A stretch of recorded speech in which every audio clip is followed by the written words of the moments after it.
So we're now going to speak to Tony Proctor, software developer, who has recently unveiled a new release of his program, SVG Family-Tree Generator version 6.0. So it's not really a catchy name, but once you get the concept, you're going to find it a really catchy bit of software.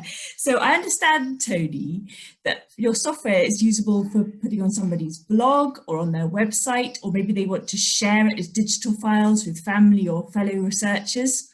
You can pan across the tree, you can add photos and notes. So this all sounds really versatile and it's free, but like, where do we find it? Where do we get started? What sort of kit do we need to get going? Okay, the installation kit is actually in a Dropbox folder. There are instructional videos on YouTube. I have a YouTube channel. There's a Facebook group where people can confer and get support. So there's a lot of free resources out there.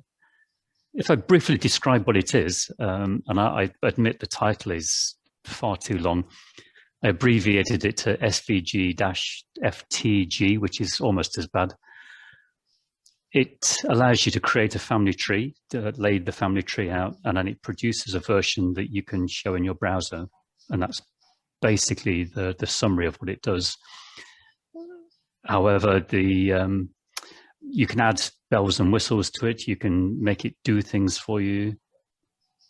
And we'll come to that in a moment. So you say display in your browser. So what sort of equipment do we need to get going? Like, to get it from Dropbox, obviously you need internet access.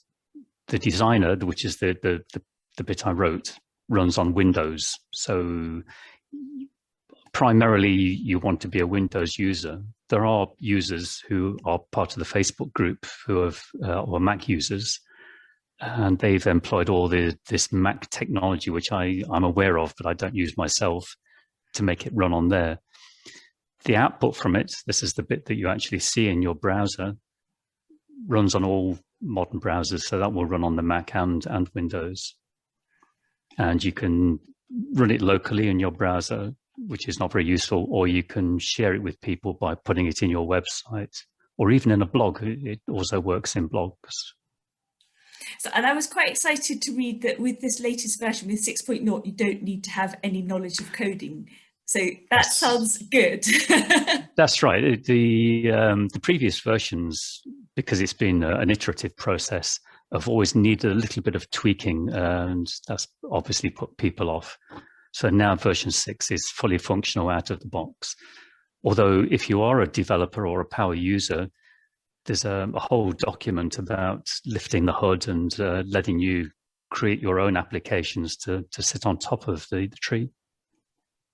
So this sounds good. It is sounding as though it is quite doable for anybody, as you say, who has got internet access and they're on a Windows. And you provide lots of support and instructions, as you say, the help videos and the downloadable instructions as well.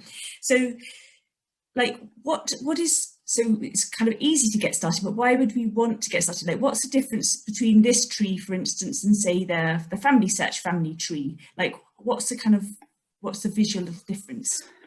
Okay, there are quite a few differences. My main driving force behind this, I wanted to share my family trees with my family who aren't software people. They don't have subscriptions to Ancestry or Find My Past or MyHeritage. They wouldn't want to install things. They wouldn't want to add add-ins into the browser. They didn't want to pay a subscription, which is narrowing this down quite a lot. And I thought, and I don't want a database. So I thought I could do this. I wrote a program to generate something that will display in all modern browsers. So one of the big differences is that it doesn't use a database. If you go to something like Family Search and look at the family tree, it will take a sort of branch of the tree at a time and then show you that. And then if you click on somebody on the bottom of it, then it goes to another branch. So you can't really see the whole lot at once. And not only that, you can't lay it out the way you want it. So it's up to their computer software how you actually see it. So one of the advantages of this product is that you can lay it out the way you want it and see as much of it as you want at once. You can still chain from that to another piece if you want to chop it up. But that's chapter 2, I think. Yeah, so Tony has actually demonstrated his tree to me before, and I did find it really appealing, the fact that, as he says, on the Family Search family tree, which we all use and love, and has got many uses, but you kind of see one branch at a time, and the branch you're not concentrating on gets minimized. Whereas with Tony's tree, you can see the whole tree in entirety. Obviously, if you've got many ancestors, they're going to be tiny, but it gives you that kind of the luxury of seeing the entire tree, and then you can zoom in on whichever ancestors or branch you particularly want to look at and see it at a readable size. So that was something. That's why you chose this particular. What would you call SVG? Is it the technology? Yeah, the technology. Yeah.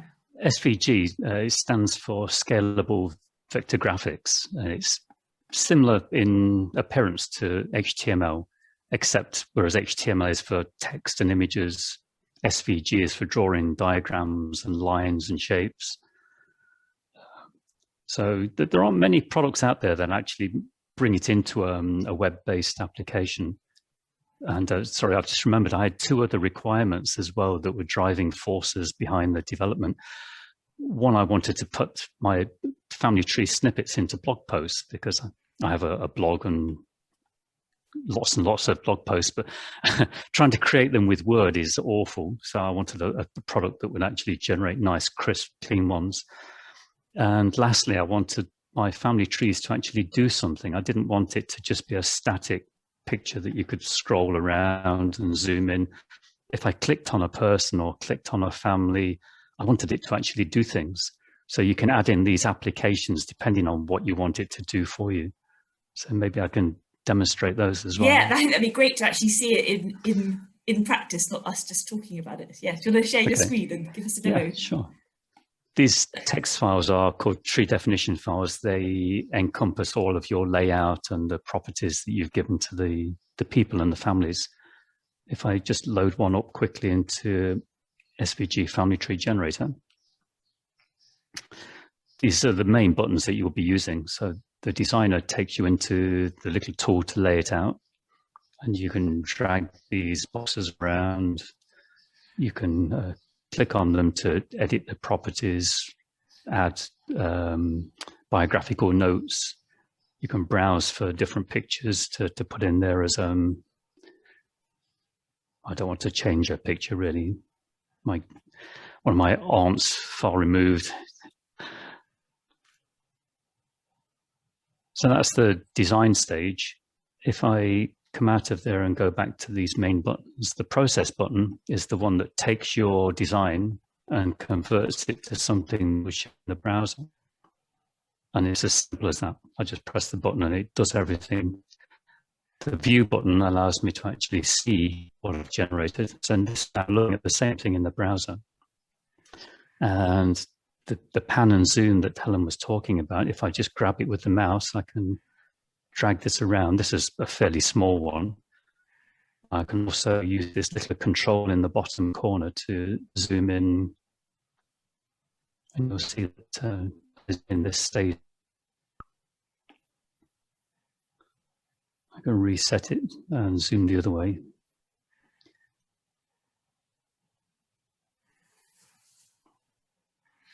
So Tony, to get the information in there, so were you talking GEDCOM, or is there capacity to manually type in the information? Because when you showed those edit screens, so presumably we could do it either way. Is that right?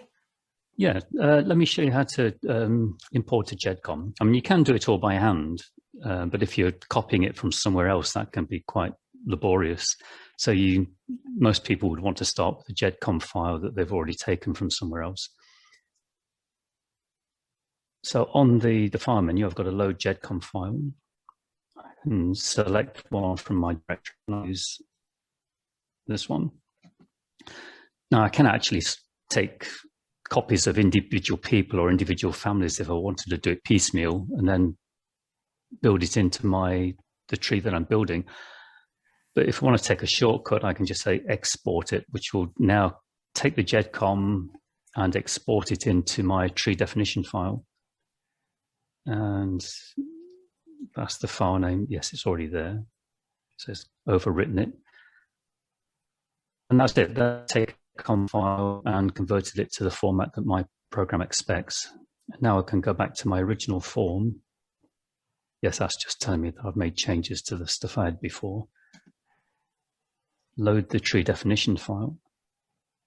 And now I can go into the design thing and change the design tool and change the layout or change the properties, change the pictures. And so that's it really. It's taken the GEDCOM file, converted it to my tree definition file format, and then loaded it into the tree designer. And I saw as well when you went to file GEDCOM import, obviously now you've got GEDCOM export as well with version 6.0. So that's good as well, isn't it? Because if you are editing your information in there, then you want to be able to get it out as well, don't you?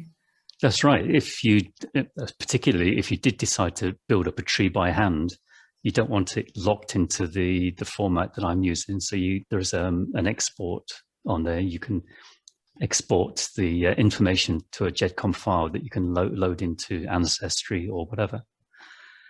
Of course, you would lose all the layout because Ancestry has no way of handling my layout.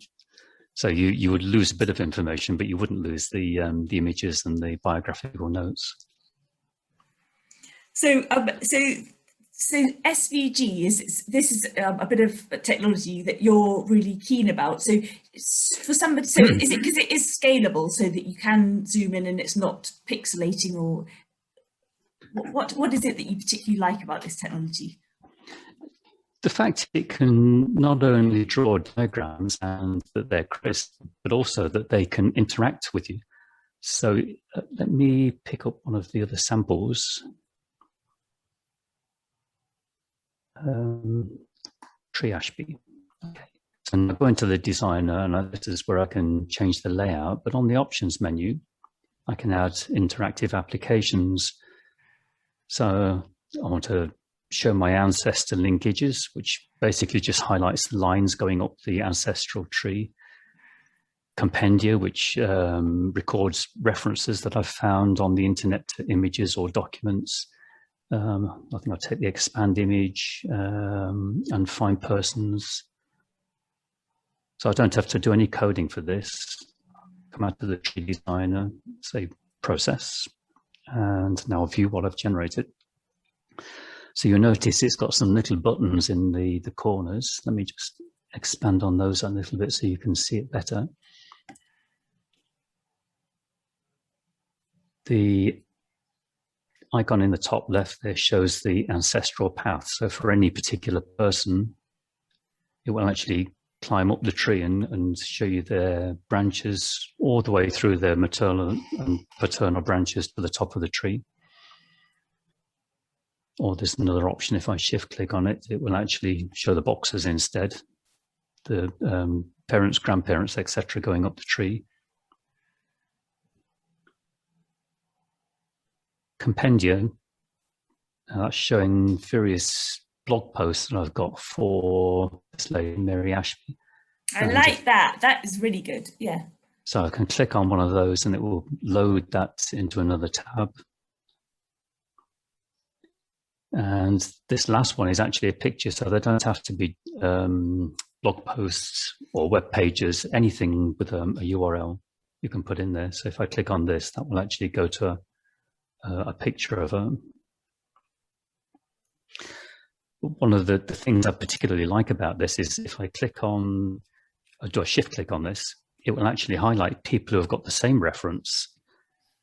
So it's shown Mary and her sister, Patricia. So they're both mentioned in the same article. And if I click on there, more of a life revealed is actually the same as one of the entries for Mary. For two sisters, you might expect there to be some commonality, but sometimes it can throw up connections that you hadn't thought of. You didn't realize that the same article referenced two different people who are not in the same branch. And particularly when you're doing your research over time, then sometimes, as you say, you take that kind of, normally it takes time to reflect, and whereas that's like drawing your attention to something, isn't it? So it's always useful to have that extra kind of bonus, isn't it? Helen, can you see this little dialogue down in the bottom right-hand corner? Oh, yeah. Oh, Yeah. I almost forgot about this. Find Yeah. persons. I'll just bring it up to the top and expand it. And it gives me a list of all of the captions for the people. So if you've got a very busy tree, which I will actually demonstrate in a moment, you can type in a bit of their name, Emma. Yes, there she is. And it will actually highlight the box with Emma in.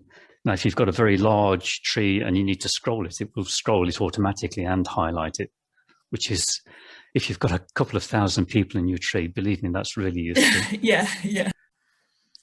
I'll expand it so we can see a little bit more detail and bring the find person dialogue into the middle, expand it, and I've already got Annie typed in there. So I take the first one of those, which is my grandmother, Annie Jessen, and it's highlighted it. It was very close to where I was. I'll just get rid of the dialogue, move that out of the way. Now the top right-hand corner is the Ancestry application where it shows the path, ancestral paths. And the one underneath is a new one which shows me other trees that she's in. And what I've done is actually chop my family tree into different surnames. So this is all my Proctor ancestors. And from this menu, I can see that Annie also appears in her own birth tree with her parents and siblings, and also in another tree, which is current generation. So that's right down to living people. So if I go to Tree Jessen, and we can see on the bottom there, she's already highlighted in this tree. But no, she's in the context of her siblings and her parents. And if I just click on there, I can find her parents, her grandparents, great-grandparents, going all the way up to, well, as far as I've done the research. But you can have as many of these trees as you want and connect them together. You could put a couple of thousand people in the same tree, but things tend to get a little bit slow. The resource usage by the browser make it a little bit sluggish. And you can see that even with 120 people, it's quite big. I think that's one of the main appeals is seeing all these siblings. That is definitely, such a big appeal of your tree, isn't it? Yeah, and when I've got all my biographical details on there, I can load pictures and details for any single person. I was just going to point out something interesting. There's about the same number of people in this Jessen tree as the Proctor tree, but the Proctor tree has got 35 families, and this one's only got 25. I'm not quite sure what that means, but same number of people, maybe bigger families. So thanks, Tony. Thanks for giving us that demonstration. It's really good to have an overview of a big tree, and that's something that we can all aim for once we get more and more used to using the software and building up our trees with it. So that's the kind of end result, but where do we go to get started? Where do we go to find out, to get the software, to download it and to kind of get stuck in with using it? I would actually recommend going to my latest blog post. I've just put it up on the screen there. It talks about the new features in version 6. So there's a few nice illustrations, but one of the sections is where to find SVG Family-Tree Generator. So it's got some links to older posts, which aren't as interesting. There's the Dropbox folder, which is where you'll find the installation kit and the documentation and some samples. There's the Facebook group where people can share their experiences and also ask for help if things aren't going well. And a little bit lower down, that's not highlighted, there's the link to my YouTube channel, which has got nearly a dozen instructional videos helping you to access the various features, like just getting it installed or using the tree designer, adding images, adding biographical notes, adding applications. This is pretty much divided up by subject. Cool, that sounds good. And I would say that the video guides are really good, and they're a good way to kind of implement a little bit of the instructions that you give in the YouTube, and then kind of go through, use them as a kind of side-by-side guide while you're actually creating your tree with SVG as well, don't you think? Yeah, I've personally find it hard to read lots and lots of text. So to see it displayed on the screen really does help, or I hope it helps.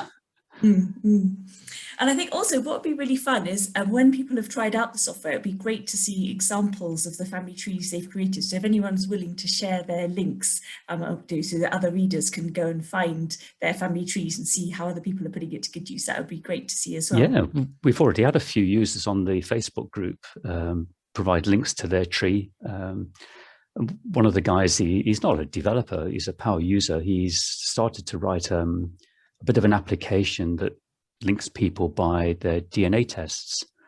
So that's a work in progress, but he's sharing it with other people, giving them ideas.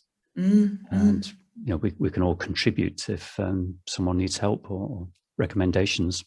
That sounds really useful. So this is really fun and innovative, and it's great as well to see the developer behind the software, because so often in today's world then you don't, it's kind of anonymous company. So it's a real privilege to talk to you, Tony, so thank you.